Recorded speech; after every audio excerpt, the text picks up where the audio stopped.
So one thing to note in Vonnegut's letter is that this doesn't sound like the entertaining, eccentric sci-fi writer that was described in his, in your preview videos. And this is before his writing career really begins, but it's a defining moment in his life. Dresden was a defining moment in his life for a number of reasons. But what you see in this letter is that Vonnegut does not take a lot of space or emotion to describe this horrifying thing that he had just witnessed. And he was 22 at the time. He was still a very young man. Um, so this is an image of Dresden after the bombings. And in his letter, he just says on February 14th, the Americans came over.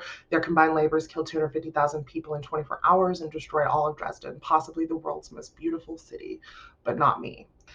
And that's all he says. This horrifying experience where he hid in an underground meat locker for hours as a prisoner of war, all of those details are left out, which many people think is rather interesting, right? You would think that this, um, you know, exceptional thing that he had just gone through would be the focus of that letter, but it's not. Another thing that he mentions, another element that he sort of deals with in a rather detached way that happened in his own life was the explanation of the funeral pyres. So following the bombing, there were literally hundreds of thousands of bodies in the street.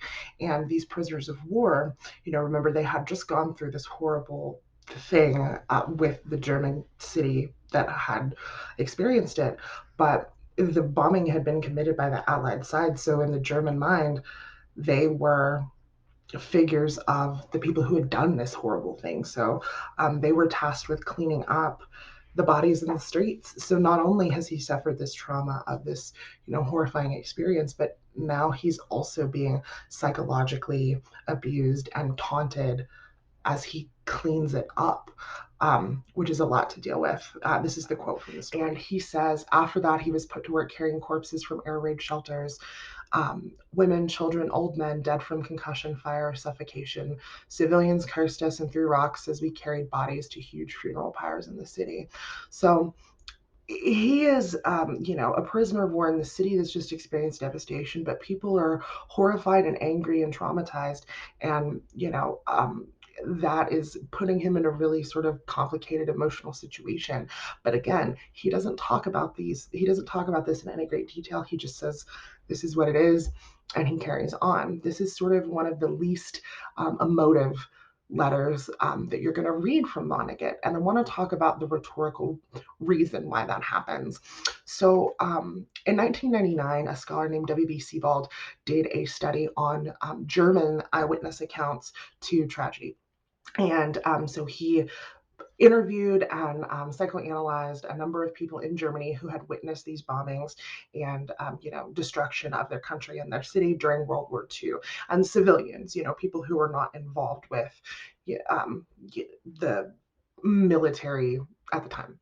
And what he found was that these eyewitness accounts show, quote, almost entire absence of profound disturbance.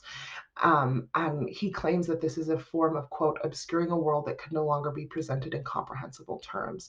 Essentially, the psychological reason behind this letter being sort of devoid of emotion is that uh, oftentimes when people experience these incredible catastrophes and witness these horrifying atrocities in real life, it's almost as if our brains are unable to fully comprehend that, and so what happens is they can disengage from emotion, and this is the precursor to what we would call PTSD today.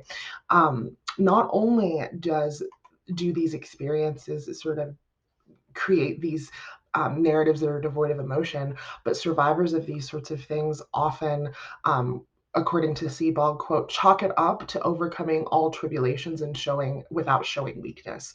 And you see in this letter, Vonnegut repeats a line multiple times, or repeats an idea. He says, many men died from shock in the showers after 10 days of starvation, but I didn't.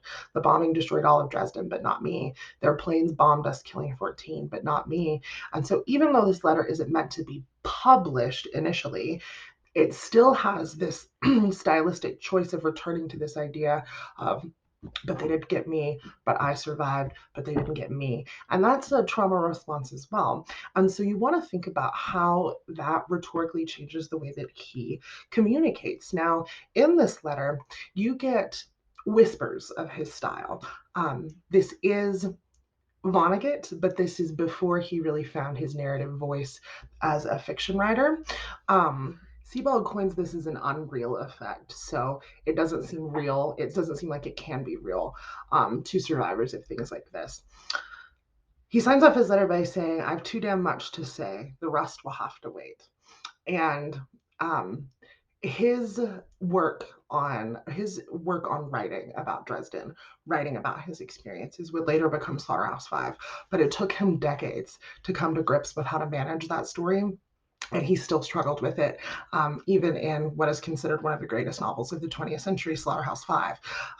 Now, that novel is important to your context and exigence for the next letter, so let's get into that.